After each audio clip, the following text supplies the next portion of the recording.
Assalamualaikum warahmatullahi wabarakatuh. Perkenalkan, nama saya Andi Siti Nur Fadila, NIM 0501201015. Pertama-tama saya ingin mengucapkan terima kasih kepada Bapak Diki Suraman MPD selaku dosen pengampu mata kuliah bimbingan di sekolah dasar yang telah memberikan kesempatan kepada saya dan rekan-rekan saya yaitu kelompok 3 untuk dapat mempresentasikan materi mengenai hakikat bimbingan dan konseling di sekolah dasar. Untuk materi yang pertama yaitu pengertian dari hakikat bimbingan. M. Surya pada tahun 1988 berpendapat bahwa bimbingan adalah suatu proses pemberian atau layanan bantuan yang terus-menerus dan sistematis dari pembimbing kepada yang dibimbing agar tercapainya perkembangan yang optimal dan penyesuaian diri dengan lingkungan. Nah, dari pendapat tersebut dapat ditarik sebuah kesimpulan bahwa bimbingan merupakan suatu bentuk bantuan yang diberikan kepada individu agar dapat mengembangkan kemampuannya seoptimal mungkin dan membantu siswa agar memahami dirinya atau self-understanding, lalu menerima dirinya atau self-acceptance, dan mengarahkan dirinya atau self-direction, dan merealisasikan dirinya atau self-realization. Konseling adalah proses pemberian yang dilakukan melalui wawancara konseling oleh seorang ahli kepada individu yang sedang mengalami suatu masalah, yang bermuara pada teratasinya masalah yang dihadapi oleh klien.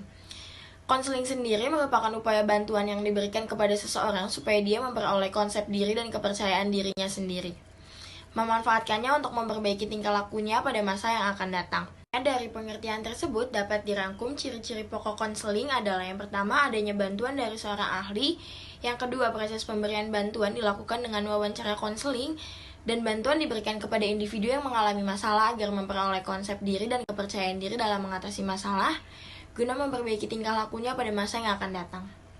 Materi yang selanjutnya akan disampaikan oleh rekan saya. Perkenalkan, nama saya Ninin Quratul Aini dengan NIM 0501201011. Di sini saya akan memaparkan tentang perlunya bimbingan dan konseling di SD. Jika ditinjau secara mendalam, setidaknya ada 3 hal utama yang melatar belakangi perlunya bimbingan, yakni tinjauan secara umum, sosiokultural, dan aspek psikologis. Secara umum, latar belakang perlunya bimbingan berhubungan erat dengan pencapaian tujuan pendidikan nasional, yaitu meningkatkan kualitas sumber daya manusia Indonesia, yaitu manusia yang beriman, bertakwa terhadap Tuhan Yang Maha Esa, berbudi pekerti luhur, berkepribadian, berdisiplin, bekerja keras, tangguh, bertanggung jawab, mandiri, cerdas, dan terampil, serta sehat jasmani dan rohani. Untuk mewujudkan tujuan tersebut, maka perlu mengintegrasikan seluruh komponen yang ada dalam pendidikan. Salah satunya adalah komponen bimbingan. Bila dicermati dari sudut sosiokultural, yang melatar belakangi perlunya proses bimbingan adalah adanya perkembangan ilmu pengetahuan dan teknologi yang pesat, sehingga berdampak di setiap dimensi kehidupan. Hal tersebut semakin diperparah dengan laju pertumbuhan yang tinggi, sementara laju lapangan pekerjaan relatif menetap. Menurut tim MKDK IPKIP Semarang, ada 5 hal yang melatar belakangi perlunya layanan bimbingan di sekolah, yakni masalah perkembangan individu, masalah perbedaan individual, masalah kebutuhan individu, masalah penyesuaian diri dan kelainan tingkah laku, dan masalah belajar. Saya Firda Ismi Aulia. Di sini saya akan membahas mengenai fungsi bimbingan dan konseling di SD. Sugio dan kawan-kawan 1987 menyatakan bahwa ada 3 fungsi bimbingan dan konseling, yaitu yang pertama fungsi penyaluran atau distributif.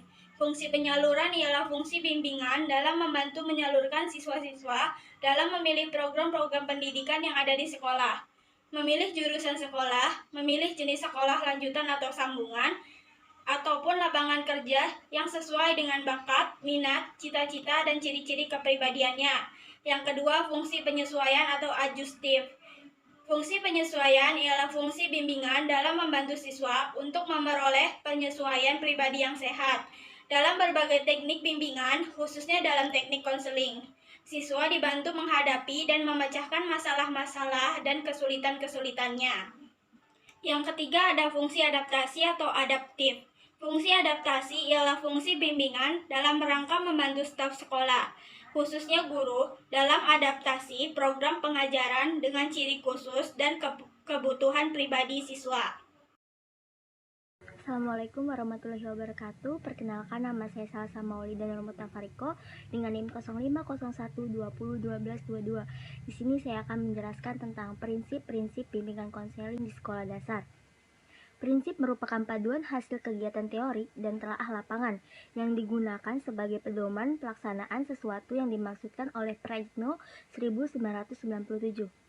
Berikut prinsip-prinsip bimbingan konseling yang diramu dari sejumlah sumber.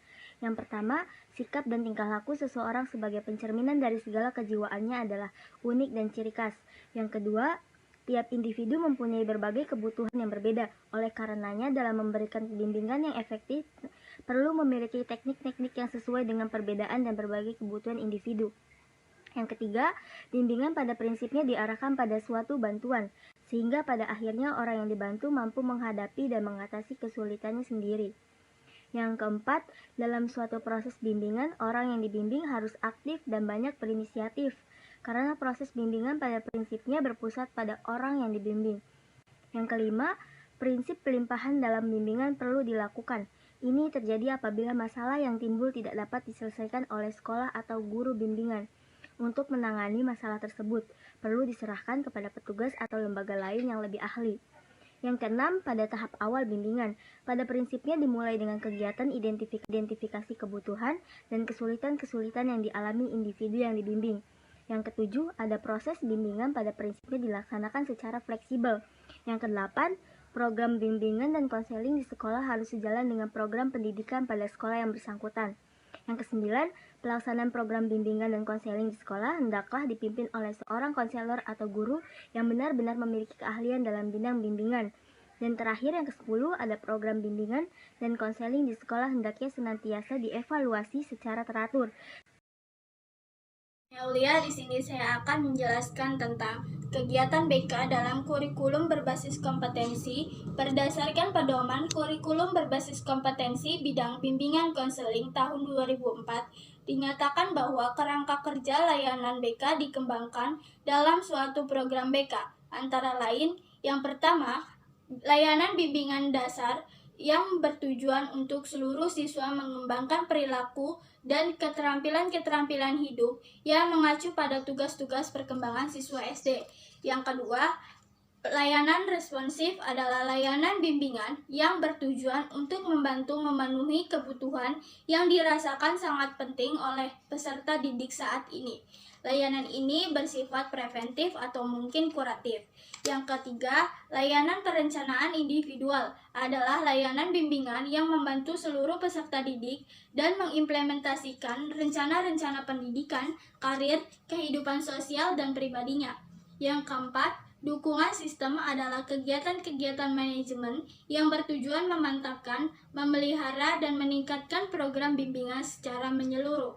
Kegiatan utama layanan dasar bimbingan yang responsif dan mengandung perencanaan individual serta memiliki dukungan sistem dalam implementasinya didukung oleh beberapa jenis layanan BK, yakni layanan pengumpulan data, layanan informasi, layanan penempatan, layanan konseling, layanan melimpahkan ke pihak lain, dan layanan penilaian serta tindak lanjut. Assalamualaikum warahmatullahi wabarakatuh. Perkenalkan, nama saya Nisa Nur Hasan Ismail, Prodi PGSD dengan NIM 0501201197. Saya di sini ingin menjelaskan tentang peran guru kelas dalam kegiatan BK di SD. Oleh karena itu, peran guru kelas dalam pelaksanaan kegiatan BK sangat penting untuk mengefektifkan pencapaian tujuan dalam pembelajaran. Ada beberapa peran guru dalam kegiatan BK, yaitu informator. Informator adalah peran guru sebagai pengajar informatif, laboratorium, studi lapangan, sumber informasi, kegiatan akademik, dan umum. Organisator, yaitu guru sebagai pengolah kegiatan akademik, silabus, jadwal, dan pelajaran.